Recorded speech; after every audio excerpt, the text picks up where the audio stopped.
Herkese selamlar. Konoha Sakini kanalına hoş geldiniz. Bu videoda Kakashi'nin time skip'ten önce genel durumundan, zekasından ve ne kadar güçlü olduğundan bahsediyor olacağım. Videoda yer alan Kakashi hakkında kendi kişisel fikirlerime yer vereceğim. Dolayısıyla yorum yazarken bunu göz ardı etmemenizi umuyorum. Videoya geçmeden önce kanala abone olmayı unutmayın. Bu hatırlatmadan sonra lafı daha fazla uzatmıyorum. Hazırsanız önce intro, sonra video.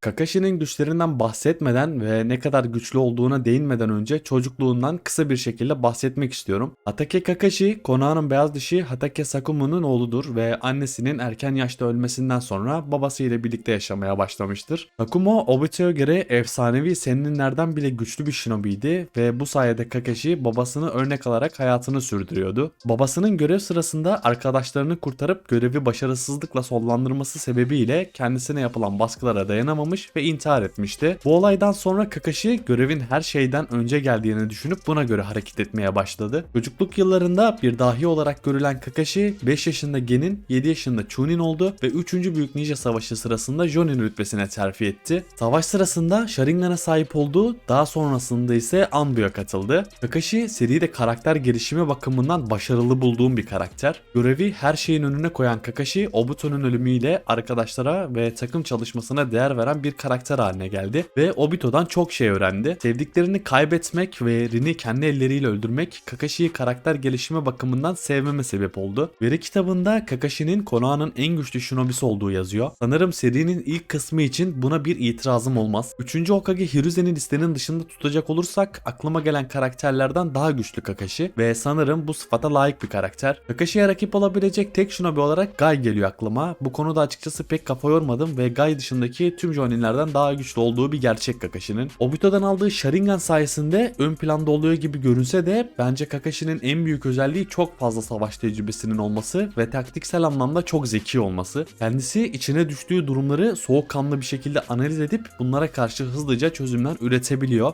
ve bu ürettiği çözümleri anında eyleme dökebiliyor. Bence bu konuda Shikamaru'dan çok daha yetenekli. Shikamaru'nun her ne kadar 200 IQ'su olduğu söylense de kendisi bir strateji geliştirmek için klasik duruşunu yapıyor ve belli bir süre stratejisi üzerinde düşünüyor. Fakat Kakashi bunu çok daha kısa bir sürede yapıyor. Üstüne bunu savaş sırasında gerçekleştiriyor ve muhtemelen Kakashi'nin geliştirdiği strateji Shikamaru'nun geliştirdiği stratejiden çok daha iyi olacaktır. En azından kısa sürede gerçekleştirilen ve savaş alanında uygulanan bir strateji bakımından. Bu kolay bir şey gibi görünse de oldukça zor. Buna şöyle örnek verebilirim. Kakashi karşılaştığı rakiplerin gücünü ve yeteneklerini bilmiyor ve bunları savaş sırasında öğreniyor. Her öğrendiği yeni bir bilgiyle stratejisini ona göre şekillendiriyor ya da sıfırdan bir strateji belirliyor. Bence Kakashi'nin bu özelliği Sharingan'a sahip olmasından çok daha önemli. Bu özelliği onu Shikamaru'dan daha zeki yapmasa da Kakashi'yi en zeki ilk 5 karakter arasına koyarım sanırım. Sharingan sayesinde Sharingan'ın Kakashi'si ve Copy Ninja olarak nam salmış ve 1000'den fazla jutsuyu kopyalamış olsa da bunların hepsini seride görmedik. Üstüne Kakashi bu tekniklerin hepsini ya da çoğunu tek bir savaşta kullanabilecek çakra miktarına da sahip değil.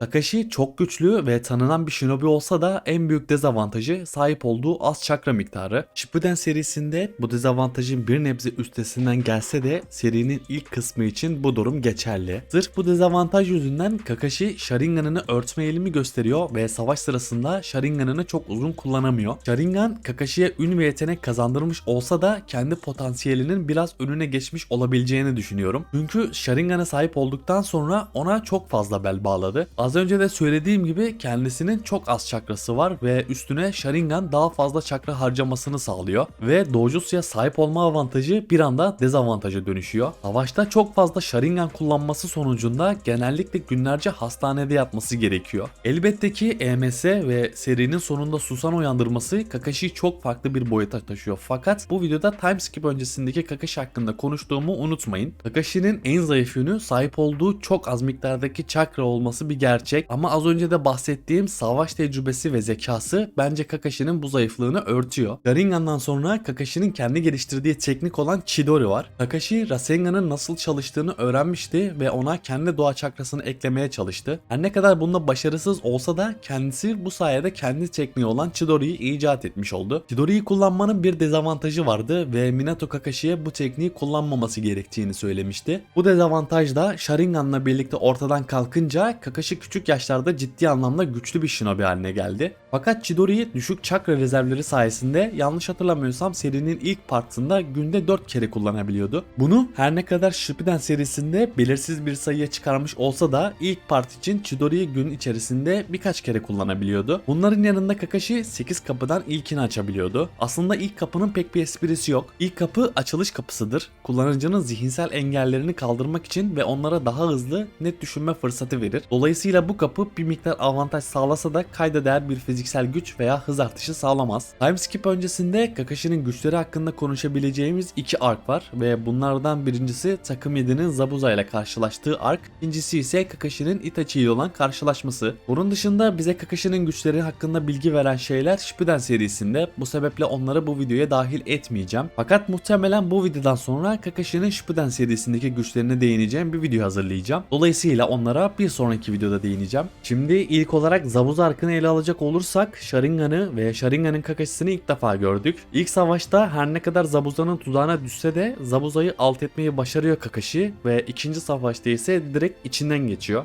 Bu ark aslında Kakashi'nin taktiksel olarak ne kadar zeki olduğunu ve strateji konusunda tecrübeli olduğu gösterildi. Daha Zabuza ile karşılaşmadan önce bir şeylerin ters gittiğini anlamış ve soğukkanlılığını korumaya başarmıştı. Tecrübesinin yanında Sharingan'ını ve kendi oluşturduğu jutsu olan Chidori'yi de gösterdiler. Sharingan'ı neredeyse ustalıkla kullanmayı başarmış ve Zabuza'yı mükemmel zamanlama ile birebir taklit ederek onu kendi jutsusuyla alt etmişti. Tüm bunlar izleyiciye tamam bu adam en güçlü shinobi dedirtmiştir diye düşünüyorum. İkinci ark ise Kakashi'nin Itachi ile olan karşılaşması. Burada Kakashi'nin gücü hakkında konuşulacak bir şey yok. Itachi direkt içinden geçiyor Kakashi'nin ve Itachi ilk part Kakashi'nin birkaç gömlek üstünde olduğunu düşünüyorum. Dolayısıyla bu karşılaşmadan pek söz etmek mantıklı olmayacaktır. Özetlemek gerekirse serinin ilk kısmında Kakashi gerçekten güçlü bir karakter. Her ne kadar Shippuden serisinde daha güçlü olsa da ilk kısımda da serideki Jounin'lerden birkaç gömlek üstün olması, Sharingan'ı neredeyse ustalıkla kullanması, kendi geliştirdiği A seviye jutsu Chidori'ye sahip olması ve serinin genelinde ilk 5'e girebilecek zekası ile taktik anlayışı sayesinde üst düzey bir shinobi. Serinin ilk kısmında Sasuke, Sakura ve Naruto'nun da küçük olmaları sebebiyle Kakashi'yi biraz daha bunlara sahip çıkan bir karakter rolünde gördük. Ki zaten bu çocuklar büyüdüklerinde onları pek korumak zorunda kalmadığında Kakashi'nin daha fazlasını yapabileceğini Shippuden serisinde gördük. Fakat o da bir sonraki videonun konusu olacak. Part 1 Kakashi'yi bir güç skalasına koyacak olursam Haijo'nin Low-Kage arasında bir yere koyarım sanırım. Büyük ihtimal çoğunuz benimle aynı fikirde olacaktır diye düşünüyorum. Sanırım serinin ilk parti için Kakashi hakkında bahsedilecek şeyler bunlar. Umarım eksik söylediğim ya da atladığım bir şey yoktur. Eğer varsa bunları yorumlar kısmında belirtin lütfen. Gelmesini istediğiniz videoları da yorumlar kısmında yazabilirsiniz. Elimden geldiğince sizlerin istekleri doğrultusunda videolar hazırlamaya çalışıyorum. Videomu buraya kadar izlediğiniz için teşekkürler. Kanala abone olmayı ve videoyu beğenmeyi unutmayın.